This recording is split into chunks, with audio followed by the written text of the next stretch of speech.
Hello there guys, you're listening to Ebird Online and I'm back with another review. I hope everybody's well and I'm going to get straight into this review today because England are playing Scotland in about 4 hours time, so I've got my work cut out. And today we're going to be talking about Asuelu, who's fresh from his car crash and planning a romantic break for Kalani. Let's just say things don't go quite as planned, to say the very least. Before I begin, please don't forget to like, subscribe, all of that good stuff. It's fun over here, join the family, and thank you to everyone who's subscribed thus far. And a very special thanks to everybody who comments under the videos each week. I like a little back and forth and our theorising, so thank you so much for that.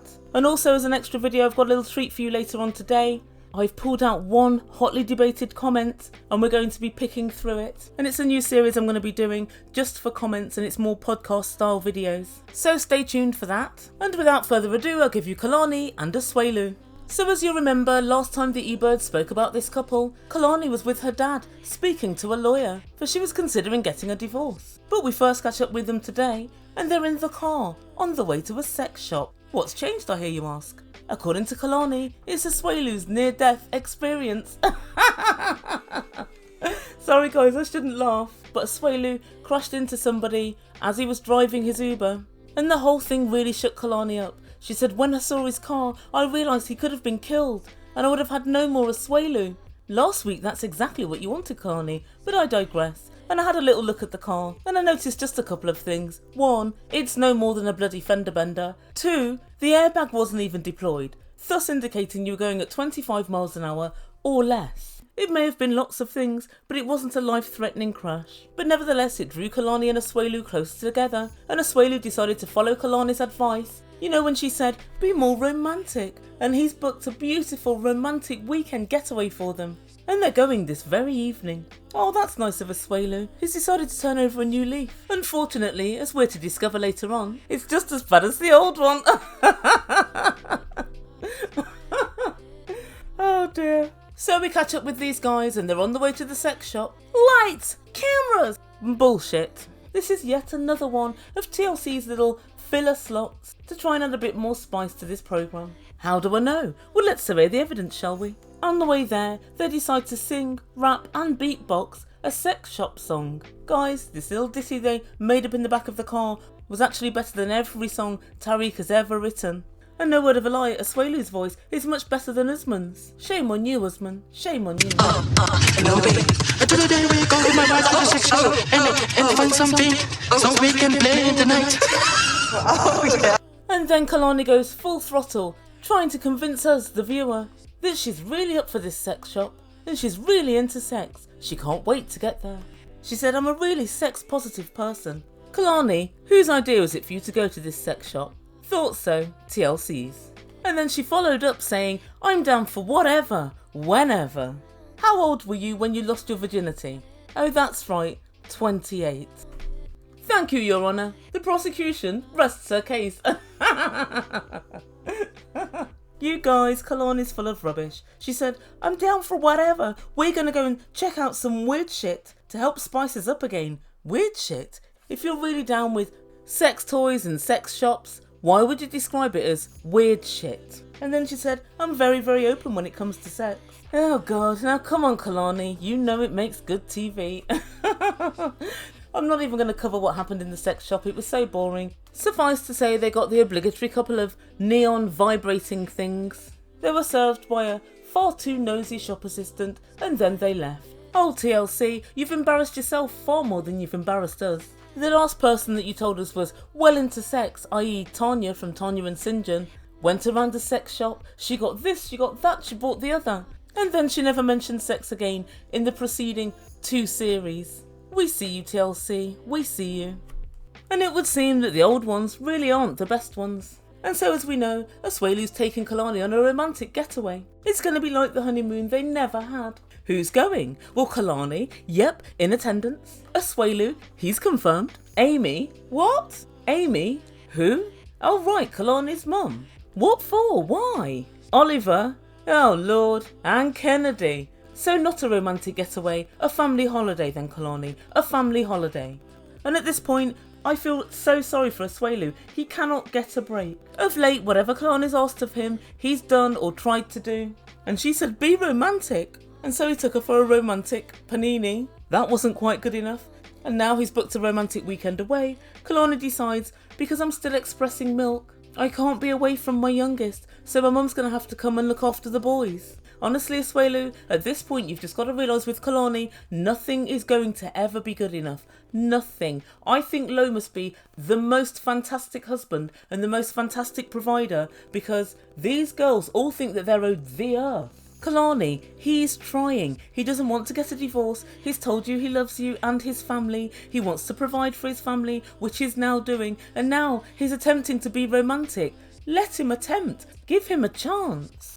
And guys, please weigh in comments down below. Surely if you're not breastfeeding and you're just expressing the milk, you can just express more and leave it in the fridge.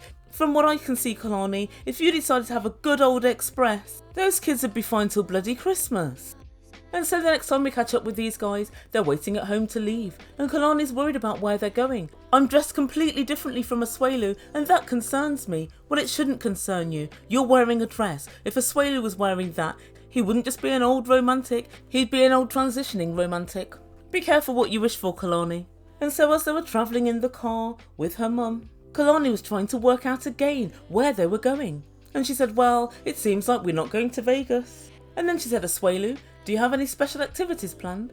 And he said, yeah, that's why we went to the sex shop and bought the toys. Guys, too much information. Kalani's mum was so embarrassed. She said, it's not the kind of chat I want to listen to. Well, with TLC around, it's the kind of chat you're going to get. So finally, they arrive. And it's at some sort of ranch. And it's called Zion Ponderosa Ranch Resort.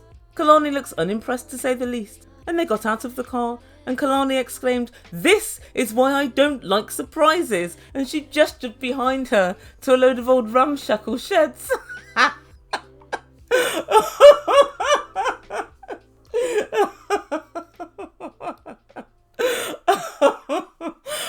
got to say, it does look completely rubbish, but who knows, it might be beautiful inside. Let's see, shall we?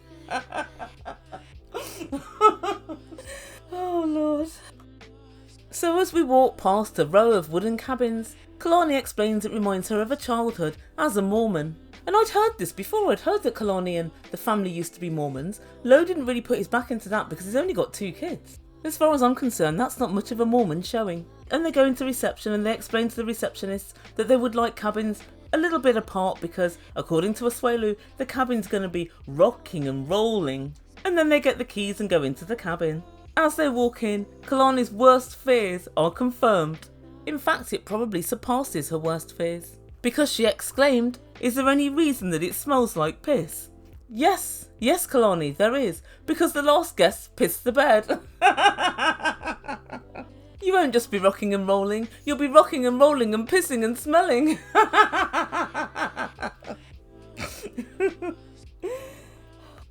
Guys, this place isn't that bad. I think if it was in England, we'd quite like it. Because we don't normally have that sort of thing. Like, log cabins are kind of up in the mountains and stuff, and it's a little bit different. But I guess if you guys have it the whole time in America, then yeah, I guess it's boring. And then Kalani said to her mum, Mum, have you got any bleach perchance? It seems as if she has, or at least she has some sort of wipes, and the girls get together and wipe down every conceivable surface. And Kalani tells production later, I give him an A for effort, but a C- for destination. Oh, come on, Kalani. You've only got to stay here for one bloody night. It can't be that bad. But all I can really say to Asuelu is, Asuelu, didn't you read the reviews on TripAdvisor? And I think the answer to that is no. No, he didn't. But guys, guess who did? Yes, Ebird's got you covered. By Jove, she has. Did you think I'd leave you hanging? Not on your Nelly. Right, so let's have a look.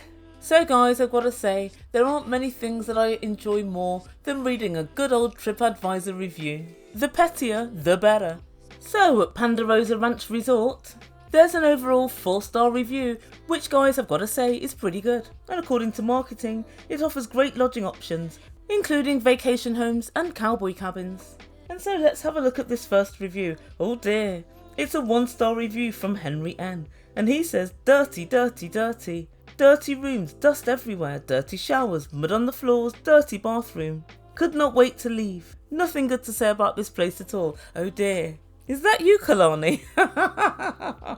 He didn't like it. I think it's fair to conclude that Henry didn't enjoy his stay at the ranch resort. And then we've got Mira H. She wrote a review as well, and she says, biggest mistake of the trip. Don't be fooled by the word resort. It's a glorified campground. Expecting more, such as working Wi-Fi, will lead to disappointment. Well, somebody must have liked it, because overall it's got a 4-star review. 4 out of 5 is not bad. Let's see who liked it, shall we? Okay, Mary Beth B said great place, and she gives it a 5-star review. We had an amazing stay in the cabin suites. There are hikes located close to the ranch if you don't want to drive back to Zion. The breakfast was included, which was a great way to start our day. Friendly staff and cute, clean cabins. But then she finishes with great spot for families, and that's the kind of vibe that I'm getting actually.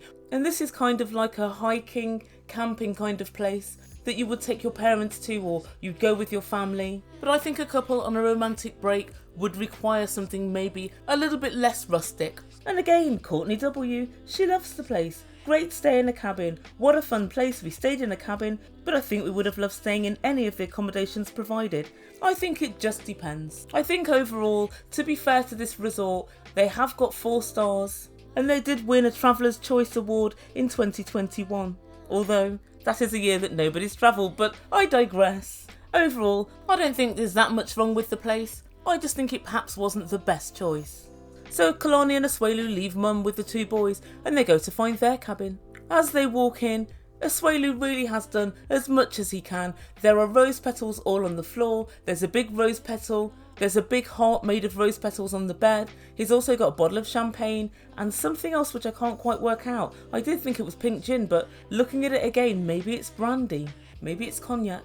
But still, Kalani's got a face like a slapped arse. Kalani, you're here now, make the best of it. The Ebird stayed in far worse places. And so they both begin to swig alcohol from the bottles. I think that's the only way Kalani's going to get through this weekend. And the final time we catch up with these guys for this week, they're doing a communication exercise. And they're sitting out on the front veranda. And actually, I've got to say, it does look quite cute. They've got a gorgeous fire pit. And they're sitting there. And Kalani explains to Asuelu that she wants to do this specific exercise where you just have to look at each other for 2 minutes without blinking and without losing each other's gaze. And so they gaze into each other's eyes. And the purpose of this, apparently... In fact, what was the purpose? Do you know what, guys? I can't quite remember. But I think it's just to calm things down when you're having an argument or something. I don't know. I guess it doesn't really matter, because even if Asuelu masters it, it will still never be good enough for Kalani. But then they had to tell each other one thing about their communication that they thought was really difficult. And Kalani said she hated it when Asuelu shouted her down. So when she started to say a problem that she had, he'd say, well, I don't really care, rah, rah, rah, about the problem. And he seemed to take that on board. And then he said to her, the reason that I always shout you down is because you talk to me like I'm an idiot. You think I'm stupid. And Kalani said, this is a core issue of ours. Yes, Kalani, I agree. And she said, whenever I say anything to you, you think I'm calling you stupid and talking down to you, but I'm not. Kalani, that's how I hear it as well. I genuinely think that when she speaks to him as if he's an idiot. Even when they were singing the sex shop song, she went, right, that's it, okay, no more sex shop talk now. And she said it as if she was saying it to one of her young sons. So Kalani, on that point, I find you guilty as charged. And that's where we end things for this week. So what does the Ebird make from all of this? Well, I think I've said most of what I think. Asuelu, you are on a sticky wicket. You're fighting a losing battle.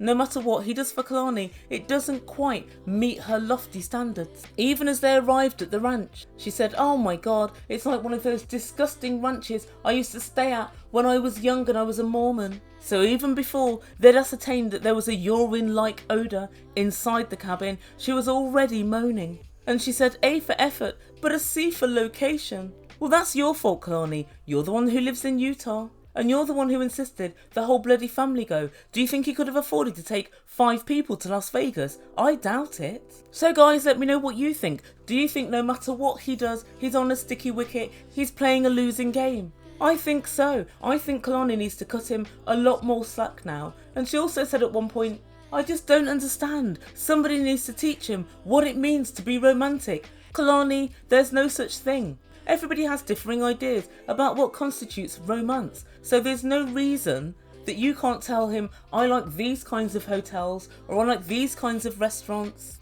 There's no reason whatsoever that you can't divulge that information to him to give him a helping hand if you think he's floundering. Don't give him an impossible task. The houses where he lives in Samoa are not unlike these wooden cabins. That is probably his idyllic way to live. So yeah, let me know what you think in comments down below, and also let me know what you thought of the ranch. Did you think it was rubbish?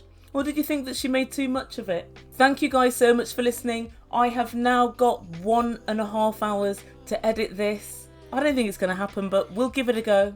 Please like, subscribe, all that great stuff. You'll like it over here. Come on, press that red button. And I'll see you very soon. You've been listening to Ebird Online, and I bid you good day.